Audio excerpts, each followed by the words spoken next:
Talofa, Sally Telly. Today is Dress Like the Leader Day. Wait a second. Did you tell the tamariki? Oh, sorry, I forgot.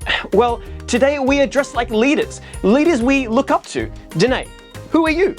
I'm Queen Esther. And you, Moshe? I'm King David. Awesome.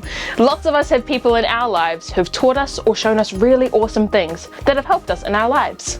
Maybe it's your teacher or koro. That's right. Or maybe it's your auntie or sports coach or even your kids' club leader. Whoever it is, we all need people who help set an example for us and help us as we try and learn to be lifelong followers of Jesus. That's right. And together, as we've been exploring our family history, we've heard lots of stories from the Bible. There was the creation story, where God gave the people He created freedom to choose how they lived. Then there were stories about people. Many tried to follow God, but they also made mistakes and faced the consequences. But God had a plan to rescue and repair the relationship, not only with them, but with all of us. God promised Abraham and Sarah that He would use their family as a part of the plan, and years later, the plan was in motion with Moses, the man who learned how to be a great leader by loving God and serving others. But Moses knew he couldn't be the leader forever. He'd have to help teach someone else how to lead too. And that's where the story begins. Kia ora tamariki mā, and welcome back to The Word. So Moses was now super old, and he knew he couldn't keep being the leader forever. Helping the Israelites follow God was hard work. They were meant to be headed to Canaan, God's promised land, but the people started falling back into their old ways of doubting God and His plan to rescue them. They moaned and complained and wanted to do things their own way. It should have taken them about 11 days to get to Canaan, but instead they got stuck for 40 years. All that time, God kept His side of the promise, protecting the people He called His family. So Moses asked God to pick a new helper, and He picked a man named Joshua. Joshua had already shown the Israelites how much he trusted God's promise. When he was younger, Moses picked him and 11 others to be spies. They were sent out to scope the promised land. When they arrived, Joshua and his mate Caleb thought it was amazing and saw that it had everything that God's family, the Israelites, needed to live a happy and healthy life. The other 10 spies saw the same things and thought that it was really good, but they got scared when they saw that there were people living there already. They came back and said to Moses, "The people who live in the land are like giants. They will crush us like bugs." But Joshua and Caleb stood their ground and said, "Let's go right now and take this land that God has given for us. I know that He will help us. Nothing is too difficult for our God." But the people didn't listen to them, even though God had shown them so many times how powerful He was and that He kept His promises. After Moses died, Joshua took the lead of his people. He knew that he was going to have to be the one to finally help get the Israelites to the promised land. Just like Moses had done, Joshua sent some spies to scope out the land. But they were almost spotted. They needed help and fast. That's when they met Rahab. Rahab was a brave woman. She volunteered to hide them and keep them safe. When no one was watching, Rahab helped them escape the city. But before they left, they told her that when they came back to live there with all of the Israelites, they would protect her and her family. The spies reported back to Joshua, and he knew that now was the time for them to take the city. First, they had to get across the river, but it was flooded. There was no way that they could get across safely. But Joshua remembered the story of how God had parted the Red Sea so they could escape Egypt. He knew God kept His promises and that He would make a way for them to get through. He told the people to walk straight through, and as they did, the river parted. Next, they had to get into the city. But how? God spoke to Joshua again and reminded him, "Be strong and courageous. Don't be afraid. I'll be with you all the way." Then he gave Joshua a really weird plan. March around the city walls once every day for 6 days and have the priests holding their horns in front of you, but be very quiet. No talking at all. On the 7th day, march around the city 7 times and have the priests blow their horns.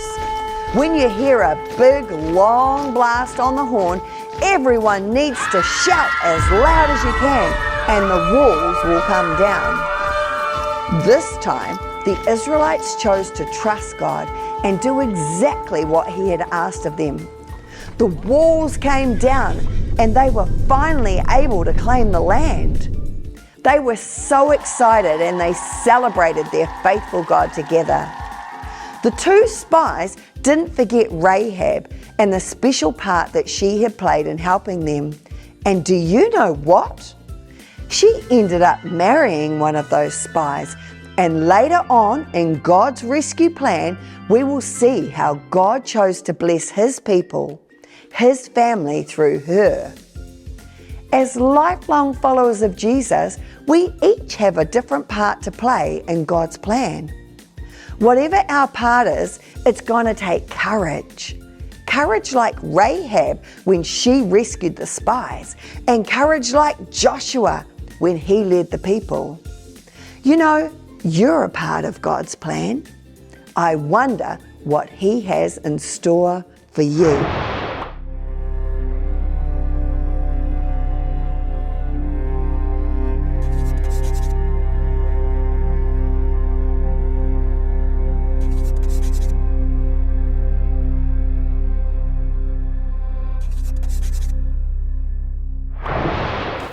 Before we go any further, let's check in with some of our amazing Salvation Army tamariki from across the motu.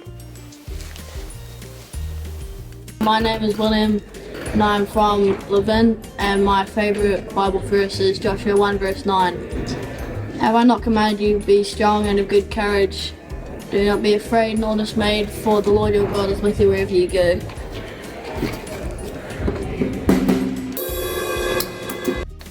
Ko koe tonu aronga. You are too awesome. Thanks so much for sharing with us.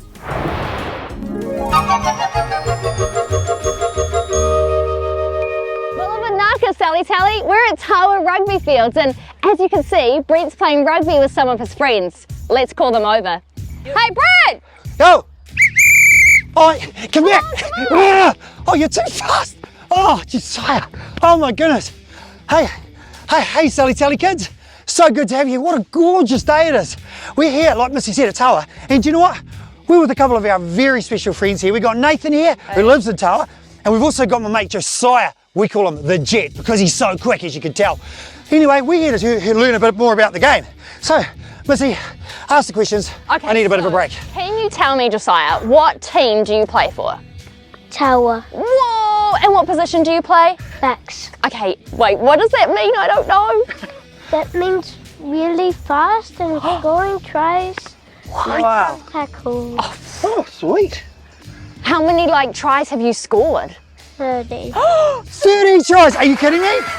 30 tries, that's amazing. Oh wait, I have another question. So, you said you have to tackle. What if you have to tackle someone bigger than you? Is that scary? Yeah. So, okay, wait on, I've got an idea. Could you show us how to tackle someone as big as Brentley? Wait, no. Yeah. I think it would be a really good idea. Could you show us? Oh yes, he's keen. Okay, let's do this. Here we go. Okay. All right, okay, now, don't hurt me. All right, so I just stand here, and I'm over here.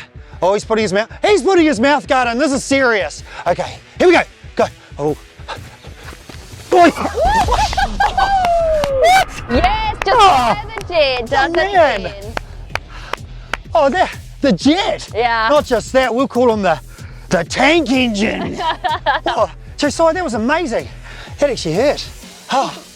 So boys, tell me, who's your favourite rugby team in New Zealand? Crusaders. Wait, no, it can't be the Crusaders. We live in Wellington. This is unbelievable. Wait, no.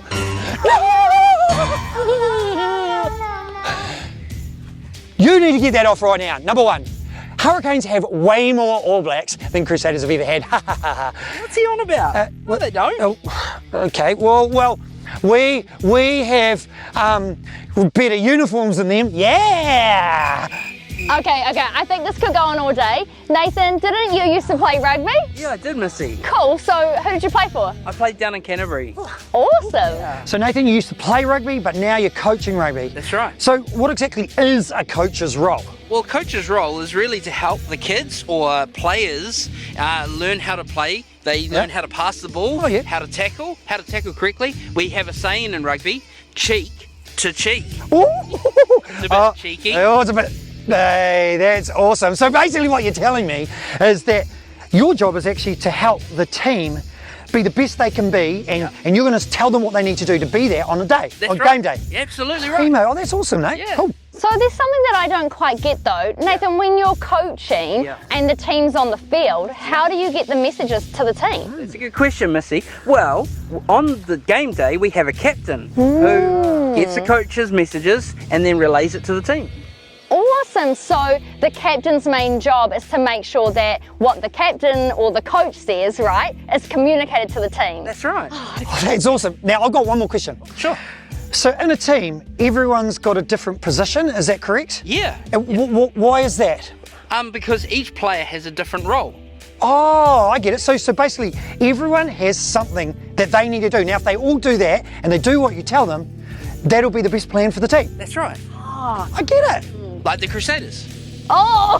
Hey, thanks a lot, guys, for joining us on another deep dive at Sally Telly. Man, how cool has it been hearing all about rugby from Nathan and Josiah?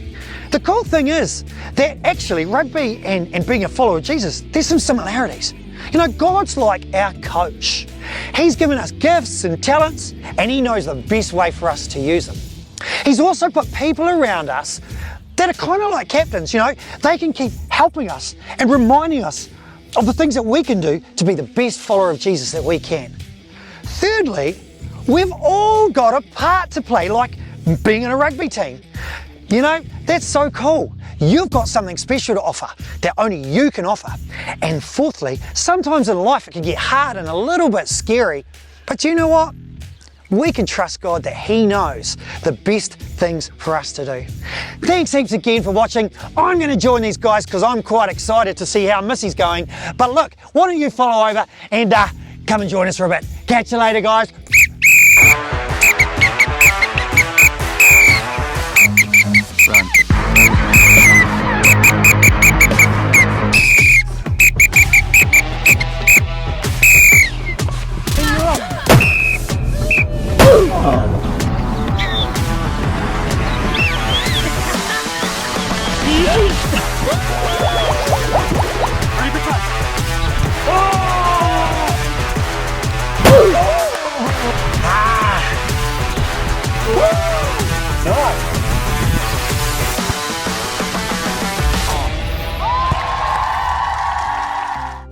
Heavenly Father, you say not to fear, for you are with me, just like Joshua.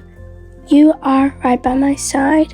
Holy Spirit, help me to replace my fears with strength and courage that only comes from you. Whatever the day brings, you are there for me. 100% God. Amen. Joshua learnt so much from Moses. The best thing that Moses taught him was to let God lead, to love God and serve others. He had to have a lot of courage, but God was with him, just like God was with all the Israelites, and just like God is with all of us now. Over the years, as Joshua led, the Israelites had to choose who their leader was too. Was it going to be God, or did they want to lead themselves? Just like Adam and Eve, Abraham and others, when the Israelites chose to trust God and follow his values, it brought them closer to God. Other times, they chose their own way, and it always caused them a lot of trouble with the different people who lived around them. But God kept his plan in motion. He did not quit on his promise, and he wasn't giving up on his rescue plan to make the whole world his family again.